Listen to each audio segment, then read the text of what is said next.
तो आज की कहानी है घमंडी बुद्धिमान।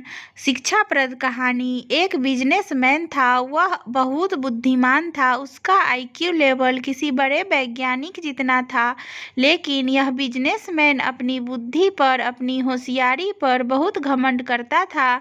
इतना घमंड कि वह सामने वालों को अपने आगे कुछ समझता ही नहीं था।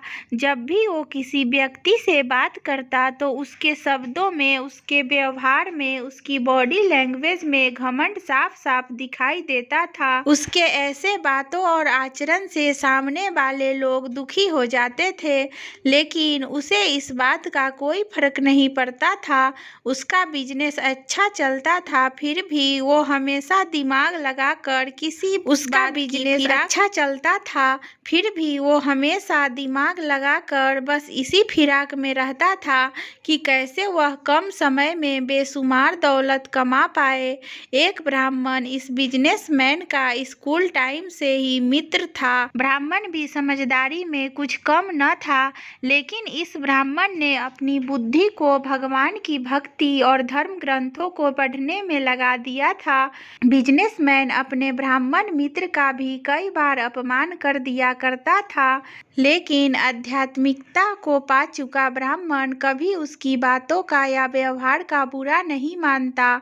ब्राह्मण ने अपनी सच्ची भक्ति और समर्पण से भगवान का दर्शन कर लिया था, इसलिए वो अब किसी भी बाहरी वस्तुओं या दुनिया से विचलित नहीं होता था। भगवान का साक्षात्कार कर चुके इस ब्राह्मण के पास बहुत अद्भुत शक्तियाँ आ गई थी, जिससे वह अपना कल्पना शक्ति से कई सारी चीज़ों का सर्जन या विनाश कर सकता था। जब बिजनेसमैन को इस बात की खबर हुई तो उसने अपने ब्राह्मण दोस्त की शक्तियों का फायदा उठाने का सोचा। बिजनेसमैन तुरंत अपने मित्र ब्राह्मण के पास पहुंचा और किसी तरह से अपने दोस्त से अपने लिए कई सारे पैसे सर्जन करवा सके, इसके लिए युक्ति करने लगा। बिजनेसमैन ने अपने दोस्त से कहा, मुझे भगवान की सीमाओं के बारे में बताओ और वो क्या क्या कर सकते हैं, इसके बारे में जानकारी दो।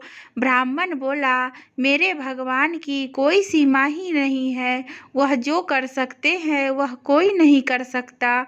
उनके लिए पूरा समुंदर एक बूंद के समान है, पूरा हिमालय एक कण के समान है, हजारों वर्ष एक मिनट के समान है और करोड़ों रुपए एक रुपए के समान है। बिजनेसमैन इसी मौके की तलाश में था।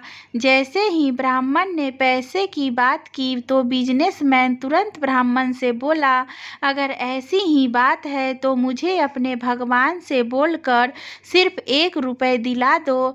बिजनेसमैन इनडायरेक्टली ब्राह्मण से बोल रहा था कि उसे करोड़ों रुपए चाहिए, जो उसके भगवान के लिए 1 रुपए के समान है।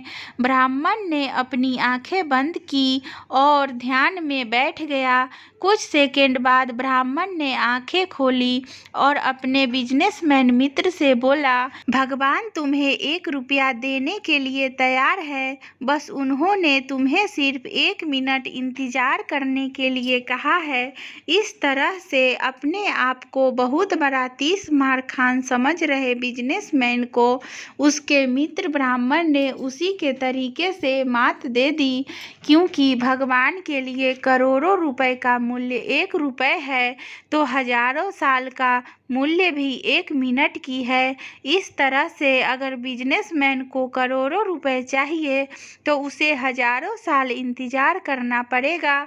दोस्तों, हमारे आसपास आपको ऐसे कई लोग मिल जाएंगे जिन्हें अपनी बुद्धि पर, अपनी कला पर, अपनी सुंदरता पर या फिर भगवान द्वारा मिली किसी भी वस्तु पर बहुत घमंड हो जाता है, लेकिन वह लोग यह भूल जाते हैं कि घमंड तो रावण का भी ज्यादा दिन नहीं चला था, उनका कैसे चलेगा। आशा करती हूँ आपको हमारी कहानी पसंद आई हो। अगर कहानी पसंद आई हो तो हमारे वीडियो को लाइक, शेयर और चैनल को सब्सक्राइब करें। धन्यवाद दोस्तों।